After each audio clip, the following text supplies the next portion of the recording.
Good morning all of you. हम लोग math subject में एक्सरसाइज 2.1 लेकर चल रहे हैं। कल के वीडियोज में हमने 2 क्वेश्चन के ऊपर डिस्कशन किया था। अब उसी क्रम में आगे हम लोग क्वेश्चन नंबर 3 में आएंगे। क्वेश्चन नंबर 3 में कह रहा है give one example of binomial. एक ऐसे बाइनॉमियल मीन्स जिसमें 2 टर्म वाले किसी पॉलिनॉमियल का एग्जाम्पल देना है और शर्त यह है कि उसकी डिग्री 35। तो डिग्री का मतलब हम जानते ही हैं कि maximum exponent of variable in any term of given polynomial called its degree. तो डिग्री 35 रहना है। तो निश्चित रूप से जो भी एक्सप्रेशन हम लिखेंगे पॉलिनॉमियल के रूप में तो उसमें वेरिएबल का पावर अधिकतम 35 रखना होगा। और चूंकि यह बाइनॉमियल है तो निश्चित रूप से उसमें 2 टर्म होना चाहिए। तो सीधे according to question binomial whose degree 35 is t to power 35 plus 7। यहाँ पर वेरिएबल t है, t का मैक्सिमम एक्सपोनेंट 35 कर दिया गया। यह कांस्टेंट टर्म, तो टर्मों की संख्या 2 हो गई, तो यह बाइनॉमियल के अंतर्गत हो जाएगा। और यह पॉलिनॉमियल है, इसकी डिग्री 35 है। कोई जरूरी नहीं है कि t टू पावर 35 है लिखे हैं, हाँ, लेकिन पावर 35 होना चाहिए। या इसको चाहें तो हम लिख सकते हैं 100 x to power 35 plus 27 x। यह भी एग्जाम्पल हो सकता है। इसमें भी 2 टर्म है, मैक्सिमम एक्सपोनेंट 35 है। तो इस प्रकार से तमाम एग्जाम्पल दिए जा सकते हैं। इसी प्रकार से इसमें मोनोमियल मीन्स जिसमें केवल एक टर्म हो, डिग्री उसकी 100 हो। तो मोनोमियल हुज डिग्री 100 इज सीधे x टू पावर 100 या 100 x टू पावर 100, पावर 100 होना चाहिए, तब डिग्री 100 होगा। अब मोनोमियल है तो एक ही टर्म होना चाहिए, चाहे कोफिशिएंट को लेते हुए वेरिएबल के ऊपर 100 पावर लगा दें या विदाउट कोफिशिएंट 100 पावर लगा दें वेरिएबल के ऊपर, तो वह मोनोमियल के अंतर्गत हो जाएगा। इस प्रकार से यह हमारा क्वेश्चन नंबर 3 हो गया। क्वेश्चन नंबर 4 में 3-4 पॉलिनॉमियल दिए गए हैं। इनकी डिग्री के बारे में बताना है कि डिग्री क्या होती है। राइट डिग्री या गिवन पॉलिनॉमियल, ये 4 पॉलिनॉमियल हैं जिनकी डिग्री को बताना है। तो डिग्री का मतलब होता है, डिग्री के बारे में भी जस्ट बताएं। Degree means highest exponent of variable in any term of given polynomial. किसी पॉलिनॉमियल के किसी टर्म में मैक्सिमम एक्सपोनेंट जो वेरिएबल होता है वह उस पॉलिनॉमियल की डिग्री कही जाती है। तो इसके अनुसार अब देखिए, इससे पहला क्वेश्चन है, यहाँ पर हाईएस्ट पावर ऑफ वेरिएबल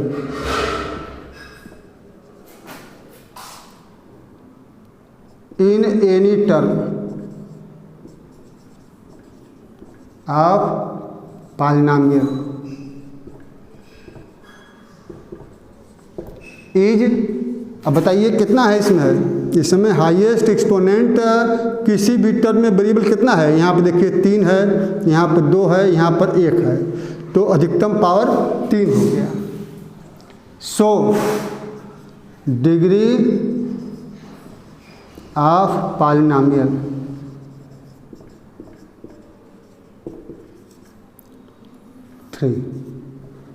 बस 3 हो गया।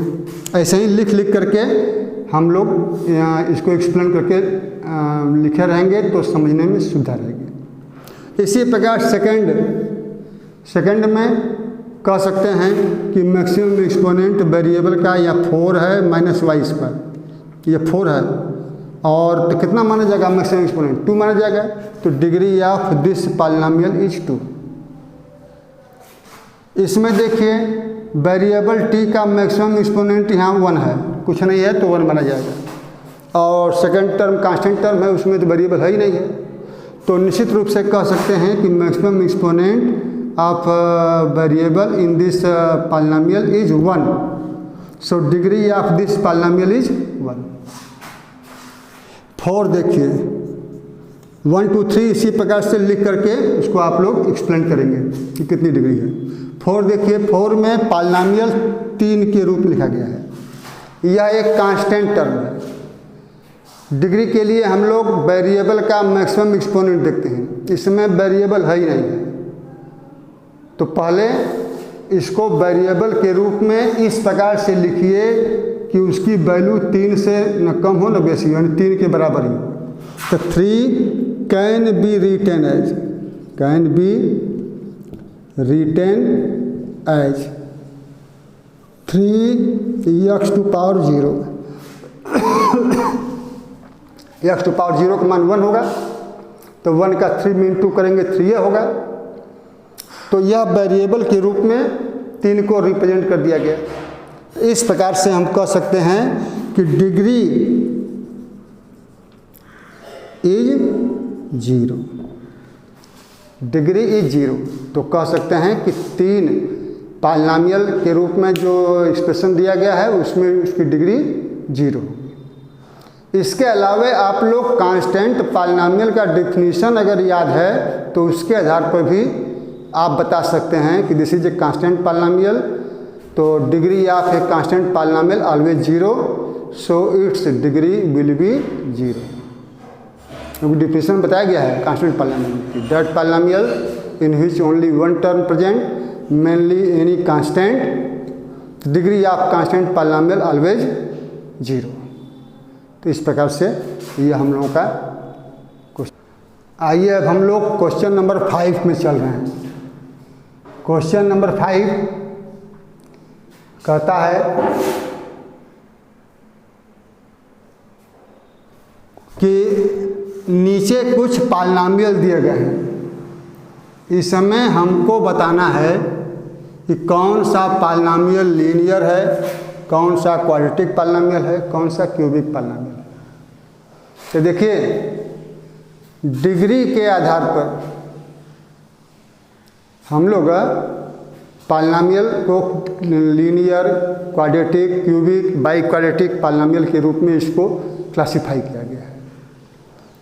तो ऐसे पॉलिनोमियल जिसकी डिग्री 1 होती है वह लीनियर पॉलिनोमियल के अंतर्गत आता है, जिसकी डिग्री 2 होती है वह क्वाड्रेटिक पॉलिनोमियल के अंतर्गत आता है, जिसकी डिग्री 3 होती है 3 वह क्यूबिक पॉलिनोमियल के अंतर्गत आता है। इसी प्रकार से 4 डिग्री वाले को बाई क्वाड्रेटिक पॉलिनोमियल कहा गया है।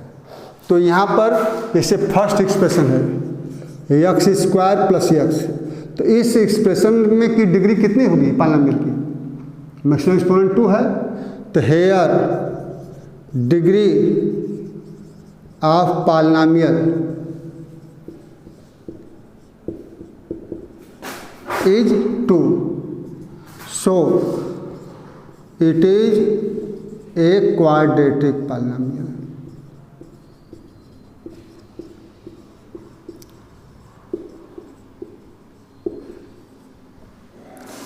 डिग्री अगर 3 है तो क्यूबिक पॉलिनोमियल। इससे क्वेश्चन नंबर 2 में x minus x cube, here degree is 3, so it is cubic polynomial.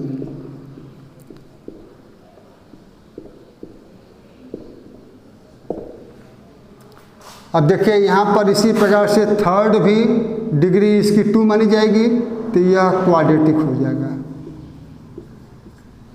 यहाँ पर x का मैक्सिमम एक्सपोनेंट 1 है, तो डिग्री इसकी 1 मानी जाएगी, तो यह हम लोगों का लीनियर पॉलिनोमियल के अंतर्गत आएगा। यहाँ पर भी देखिए एक टर्म है, यहाँ पर भी इसका t का जो मैक्सिमम एक्सपोनेंट 1 है, तो यह हम लोगों का लीनियर पॉलिनोमियल के अंतर्गत आएगा।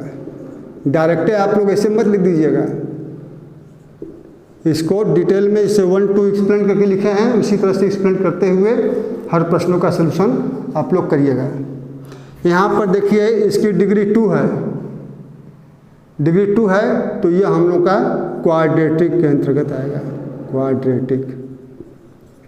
यहाँ पर इसकी डिग्री 3 है तो यह क्यूबिक पॉलिनोमियल के अंतर्गत आएगा। तो इस प्रकार से डिग्री 1 2 3 को गिन करके आप लोग लीनियर, क्वाड्रेटिक और क्यूबिक पॉलिनोमियल के बारे में डिटेल में लिख सकते हैं।